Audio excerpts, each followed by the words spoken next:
છેતરપિંડી આચરનાર આરોપી પતિ મનીષ પ્રેમચંદ શાહની ધરપકડ કરી લીધી છે। કરિયાણાની દુકાન ચલાવતા મનીષે પોતાની જ પત્ની મોનિકાબેનની LIC પોલિસીમાં બોગસ સહીઓ કરી પૈસા હડપ કર્યા હતા। ધરપકડ કરાયેલા આરોપી મનીષે પૂછપરછમાં કબૂલાત કરી છે કે તેણે વર્ષ 2021માં આખું ષડયંત્ર રચ્યું।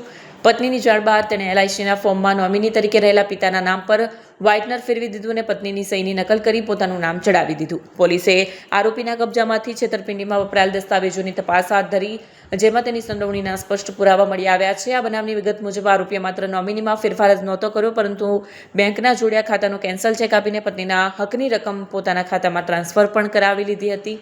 અથવા પોલીસે આરોપી પતિ વિરુદ્ધ છેતરપિંડી, વિશ્વાસઘાત અને બનાવટી દસ્તાવેજો બનાવવાના ગુના હેઠળ કડક કાર્યવાહી કરી છે। આરોપીની ધરપકડ થતાં જ આ કૌભાંડમાં સંડોવાયેલા અન્ય શખ્સોમાં પણ ફફડાટ વ્યાપી ગયો છે। LICના લોન સેક્શનના અધિકારીની પણ ટૂંક સમયમાં ધરપકડ કરવામાં આવશે।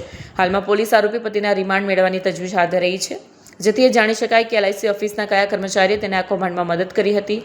પોલીસ અધિકારીના જણાવ્યા મુજબ આ કેસમાં સાક્ષી તરીકે સહી કરનાર જયેશ શાહ અને વર્ષ 2021માં કાર્યરત LICના લોન સેક્શનના અધિકારીની પણ ટૂંક સમયમાં ધરપકડ કરવામાં આવશે। પત્નીની પરસેવાની કમાણી પર તરાપ મારનાર પતિ હવે કાયદાકીય સકંજામાં ફસાયો છે।